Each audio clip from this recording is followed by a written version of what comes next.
Alright, welcome everyone. So this will be my first blog entry, or video blog entry rather, for the Welfare Food Challenge. Essentially the contest is for people like myself to try to live off $21 for a week. Basically that is my food budget, $21. I can't use anything that I have already, I can't take any free food, so no charity, and apparently another thing is I can't grow my own food, so essentially I have to live on this $21. And for you guys that want more information, you can get more information at the site here. It's basically at welfarefoodchallenge.org. Essentially this is supposed to raise awareness, to my knowledge, about how people on welfare, the rates are apparently really low. It's about $610 a month, and the claim is just isn't enough for people to live on. So for example, if I was to look at this chart here that they provided me with, essentially if you break everything down with the $610, for example, paying for someone's rent or their phone for personal hygiene to try to find a job, essentially at the end of the day you have about $84 a month just on food expenses. So if you break that down by 4 weeks divided by 4, that's about $21 a week. So the challenge is basically saying that is not enough. So I thought it would be an interesting challenge for myself because I'm pretty frugal and I'm pretty thrifty when it comes to finding deals, and for myself it didn't really scare me as much initially because I know the type of deals that are out there.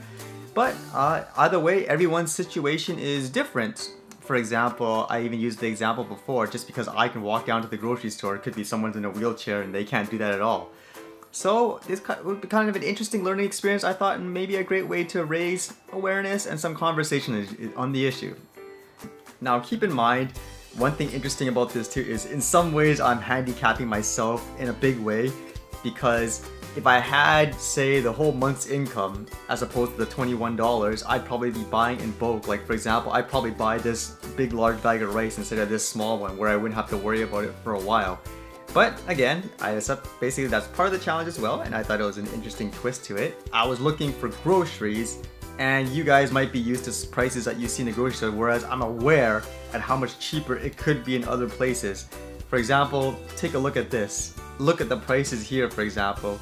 I mean, in comparison to like a supermarket, there's no competition really. Now the drawback in many times when shopping at places like this is sometimes they sell, for example, items that might be, quote, damaged or not aesthetically pleasing. Normally, to my knowledge, a lot of people would just throw this away. I mean, it kind of interests me too, because I was actually watching this documentary before, which I actually posted on my blog. It was like The Inglorious Fruits it was called, or something like that. I'll post a link below.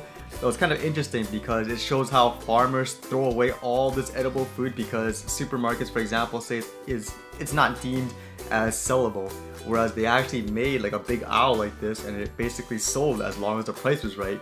So I would say, for me, look at some of the deals that I got here. How much do you think I paid for this? For these 2 kale, for example. You'd guess when you're in a supermarket, maybe, you know, $3? That sounds pretty decent, right? Nope, $1. That's all I paid for it. Overall, I think the important thing too in general is if you want to save money, a lot of the times we're spending money because of the convenience. Are you willing, for example, to sacrifice a little bit of convenience to actually get the better deals? So I got quite a few examples here, like just to be quick. I mean, take this for example. I have some sardines here. Look at this price, and you might say, okay, seems normal. Now look at this, a store that's pretty much just like maybe a 2-minute walk away. Look at the big difference.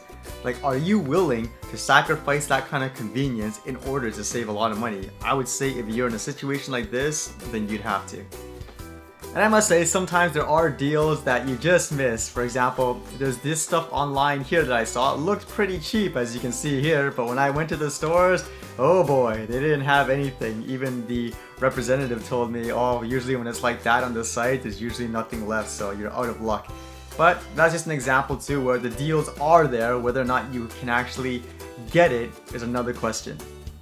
Now, so far from my budget, after doing all my shopping, as you can see here, I bought some sunflower seeds, $188, a brown bag of rice, 900 grams, $197, large oats, $247, sesame seeds, $150, peanut butter, $2.99, a dozen eggs, $2.29, 2 cans of sardines, $188, and 2 large packages of kale. So in general, I feel that I kind of did a good job shopping so far. Now the reason why I didn't go crazy and buy everything is because one good tip is usually a lot of these supermarkets, they actually change their prices on a Friday.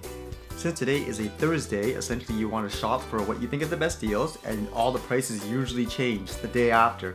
So it could be tomorrow, there might be a better deal. But overall, once I did all my budget here, I spent a total of $15.98, which leaves me $5.02 left.